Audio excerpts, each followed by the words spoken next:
Salut à toi! Dans cette petite vidéo, laisse-moi te montrer la voie de Cube Arts.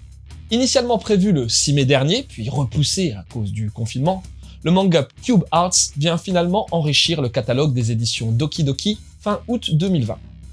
Deuxième série du mangaka Usui Tomomi, après les titres horrifiques, inédits en France Rule, Extension Classroom et August 9th, I Will Be Eaten by You, ce manga en 3 volumes a été publié au Japon en 2018-2019 dans le magazine Comic Bunch des éditions Shinchosha.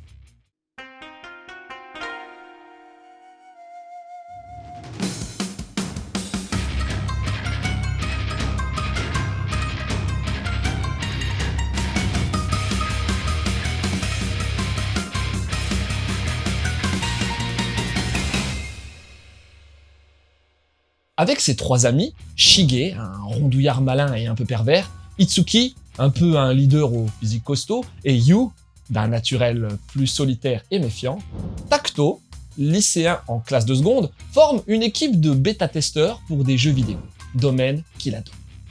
Un jour, lui et ses compagnons reçoivent chacun un casque de réalité virtuelle pour tester Cube Arts, un tout nouveau jeu de type sandbox dont l'univers est composé d'une infinité de cubes.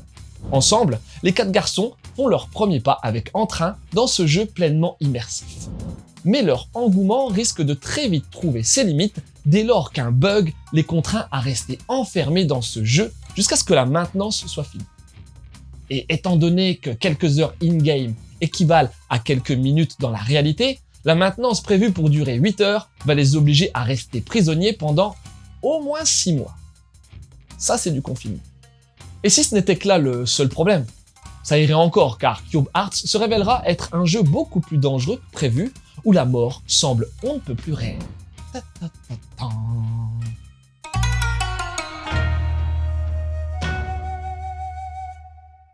Les jeux sandbox, ça te parle? Et si je te dis Minecraft, c'est tout de suite plus clair, non?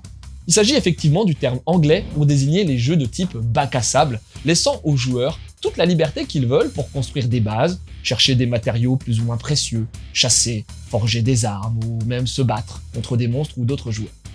En somme, le type de jeu que certains adorent pour leur liberté créatrice et leurs très nombreuses possibilités, et que d'autres détestent pour l'absence de finalité claire. Usui Tomomi, lui, est un grand amateur de ce type de jeu comme il l'avoue dans sa postface. Il a d'ailleurs beaucoup joué à Minecraft et à d'autres jeux du genre, et ça se ressent très facilement dans son univers. En effet, Cube Arts offre un monde vraiment très similaire à Minecraft, un univers fait de cubes aux nombreuses possibilités que l'on retrouve dans ce même jeu. En dehors des classiques constructions, farming, etc., faudra aussi faire des trous pour trouver de nouveaux passages, ou bien lancer des cubes contre des arbres pour créer une nouvelle branche et s'y balancer avec une liane. C'est ce type d'action que Takuto et les autres feront, le récit démontrant alors une pointe de créativité bienvenue qui n'est pas, dans une moindre mesure, sans rappeler Dédale, un excellent autre manga sorti chez Doki Doki il y a quelques années et où la créativité, pour s'en sortir, était le maître mot dans un univers vidéoludique dingue.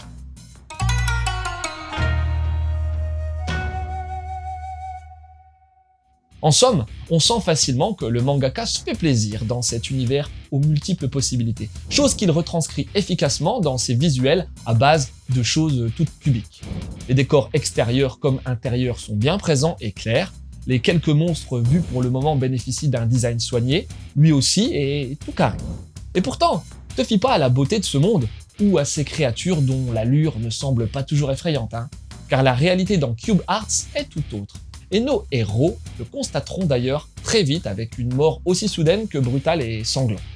Ce sera d'ailleurs pas le seul moment un peu gore, Usui jouant volontiers sur un contraste entre cet univers minecraftien, censé être assez innocent, et des élans de brutalité ou de choses malsaines. L'univers de Cube Arts en effet n'est donc pas tout rose, loin de là, et plusieurs éléments arrivent donc assez vite pour alerter Takuto et ses compagnons, comme une mort brutale, comme déjà dit, mais aussi la panique totale d'un autre homme qui a vécu l'enfer dans le jeu, etc. L'auteur distille différents dangers potentiels, que ce soit via certains concepts propres au jeu, comme les dômes qui apparaissent et qu'il faut fuir au plus vite, les monstres ou tout simplement d'autres joueurs humains. Certains n'hésitant pas à profiter de la situation pour assouvir leurs désirs et fantasmes de la plus abjecte manière qui soit. À ce titre, les humains pourraient donc parfois se révéler bien plus monstrueux que les monstres humains. Alors Cube Arts est-il une excellente surprise? Eh ben, pas totalement, car malgré son côté facilement prenant, l'œuvre souffre de certaines limites sur ce premier volume, à commencer par la rapidité de l'ensemble. Déjà, pas du tout d'introduction dans cette œuvre, qui nous jette immédiatement dans le jeu, aux côtés de personnages principaux qui répondent tous à des poncifs très classiques.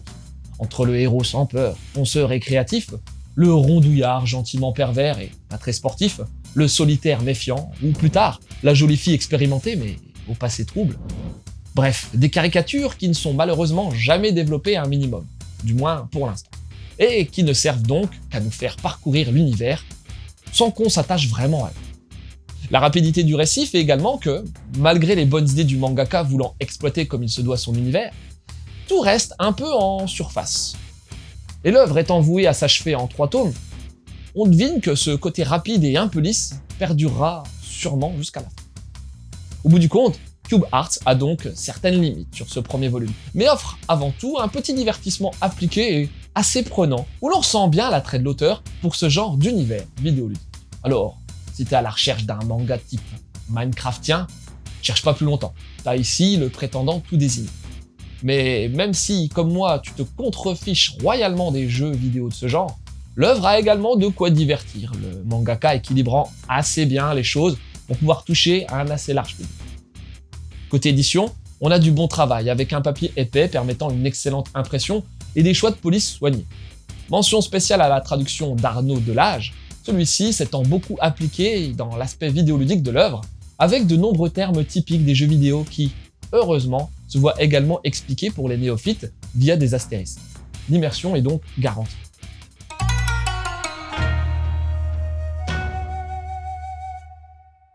Et pour les liens, essaye de faire ce que j'ai jamais fait, à savoir jouer à Minecraft, qui est certainement, avec Fortnite, le plus gros succès commercial du JV de ces dernières années.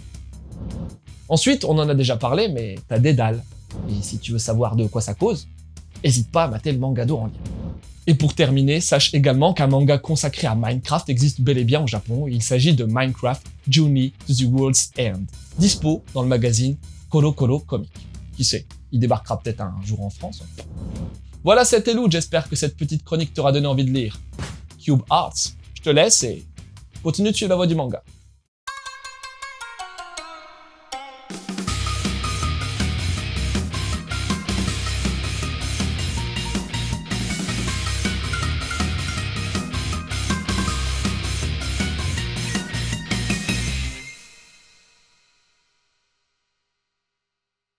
Tu vois, je connais un peu l'univers du jeu vidéo, mais il y a des titres qui m'ont jamais motivé.